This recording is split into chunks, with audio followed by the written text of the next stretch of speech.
Anyone who has ever worked food delivery knows that plenty of customers prefer as little interaction as possible. Most people just want their food left at the door so they can grab it after the driver leaves. It happens all the time, but this customer was different. From the moment I accepted the order, he kept sending messages every 30 seconds, each one sounding more urgent than the last. By the time I reached his apartment complex, I already had a bad feeling sitting in the back of my mind. At the time, I was doing deliveries for a food app to make some extra money after work. It wasn't anything glamorous. Most nights followed the exact same routine. Pick up food, drive to the customer, drop it off, and repeat. Occasionally, I'd deal with a rude customer or get lucky with a generous tip. But for the most part, the job was incredibly predictable. Nothing memorable ever seemed to happen. This particular delivery took place on a Thursday night around 10 o'clock. It had rained earlier in the evening, and the weather had driven most people indoors. Orders were pouring in nonstop, which meant I had barely stopped moving for hours.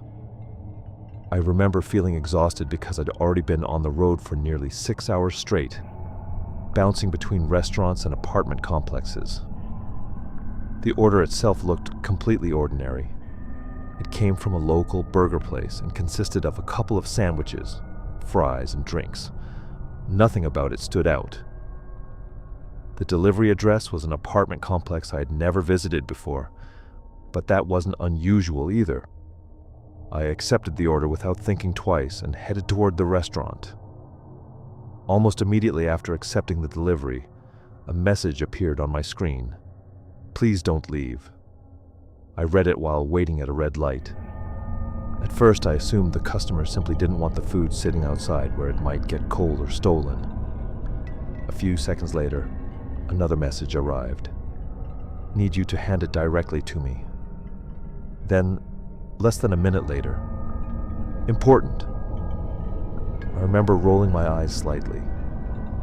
Some customers treated food delivery like it was a military operation. To me, it seemed like another overly demanding customer who wanted special treatment. I replied with a simple, "No problem," and figured that would be the end of it. Instead, another message appeared almost instantly. "Call me when you're 5 minutes away." The request felt odd, but not enough to concern me. Working deliveries teaches you that people can be strange in countless harmless ways. I shrugged it off and continued driving. About 20 minutes later, I pulled into the apartment complex. The place immediately felt different from what I expected. The photos in the app made it look reasonably modern, but in person it seemed much older and more worn down. 3-story buildings stretched across the property, and most of the parking lot lights were either flickering weakly or completely burned out. Although the rain had stopped, the pavement still glistened with moisture, reflecting the dim lights and making everything appear darker than it should have been. I checked the delivery details again. Building C, apartment 312, 3rd floor. Before I could even put the car into park, my phone buzzed. "Did you arrive?" The timing startled me. It felt as though he had been sitting there watching the app every second.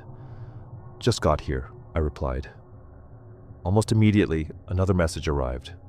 "Call me." So I did. The customer answered after a single ring. "Hey." His voice sounded normal enough. Maybe late 20s or early 30s. Nothing unusual about it.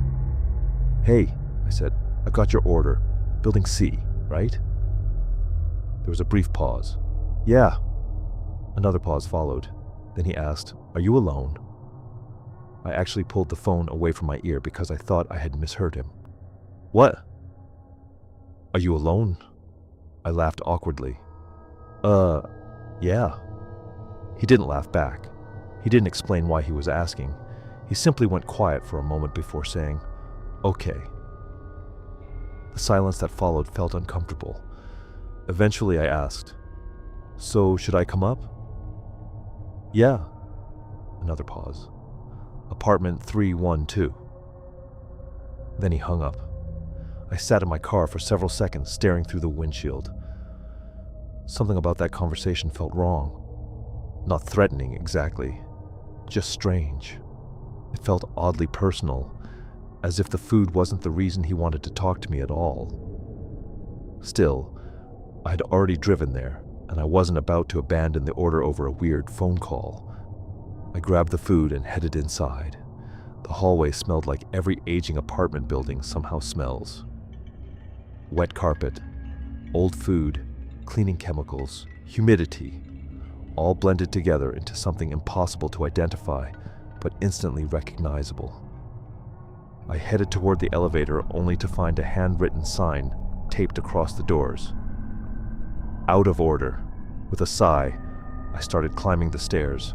Halfway to the 3rd floor, my phone buzzed again. "You coming?" I checked the timestamp. The message had been sent less than 30 seconds after our call ended. "On the stairs," I replied. Almost instantly, "Okay." Then another message appeared. "What color shirt are you wearing?" I stopped walking. For a moment, I simply stared at the screen. "What?" I didn't answer. A few seconds later, another message arrived. "Just wondering." That explanation didn't make me feel any better. I continued climbing until I reached the 3rd floor. The hallway was eerily quiet. No televisions, no voices behind doors, no footsteps, nothing. Just the low electrical hum that seems to exist in every apartment building. Eventually, I found apartment 312. The door was shut tightly. No light showed underneath. I knocked. Nothing. I waited a few seconds and knocked again. Still nothing. Then my phone rang. It was the customer. I answered. "Hey, I'm outside." His voice sounded different this time. Quieter. Lower. "Yeah." I waited for him to continue. "You see the door?" I looked at the apartment number. 312? "Yeah." "That's me." Another pause. Then he asked something I never expected. "Can you describe the hallway?" I frowned. "What?" "The hallway." At that point, I honestly wondered if the guy was drunk. I glanced around. A fire extinguisher mounted on the wall, several apartment doors, a small window at the end of the hall. Nothing unusual. I described what I saw. He listened in silence, then finally said, "Okay." More silence followed. Eventually I asked, "You want your food?" Another pause. Then, "Set it down." I nearly laughed. The entire reason he had insisted on a direct handoff apparently no longer mattered. I placed the food beside the door. "There you go." "Wait." I stopped.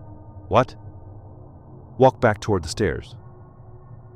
That request immediately irritated me. "What?" "Just a little." Something about his tone had changed. For the first time, I noticed genuine fear in his voice. Not creepiness, not awkwardness. Fear. I looked at the closed apartment door. Still no sound. No movement. Nothing. Against my better judgment, I walked about 15 feet back toward the stairwell. "Okay?" For several seconds, he didn't answer. All I could hear was breathing. Then he finally asked, "Is anybody else out there?" The question sent a cold sensation through my stomach. Not because of the words themselves, because of the way he said them. It sounded like the question he had wanted to ask from the very beginning. I slowly looked down both ends of the hallway. Nothing. "No." Another pause. Then, "Can you stay there for a second?" At that point, I was seriously considering hanging up and leaving. But curiosity got the better of me, so I waited. About 30 seconds later, I heard a lock click. The apartment door opened slightly, just enough for someone to peek through. A young man looked out, maybe 30 years old, messy hair, glasses, completely normal looking. He looked directly at me, then quickly checked both ends of the hallway. Satisfied, he opened the door, grabbed the food, and immediately disappeared back inside. The door slammed shut. Then I heard multiple locks engaging one after another. I stood there staring for a moment, completely confused. A second later, my phone buzzed. A single message. Thanks. No explanation. Nothing else. Honestly, I forgot about the entire interaction before I even reached my car. I completed the delivery, moved on to the next order, and spent the rest of the night working as usual. A few hours later, around midnight, business slowed down. I parked near a gas station and waited for another order to come through. That's when my phone buzzed again. The same customer.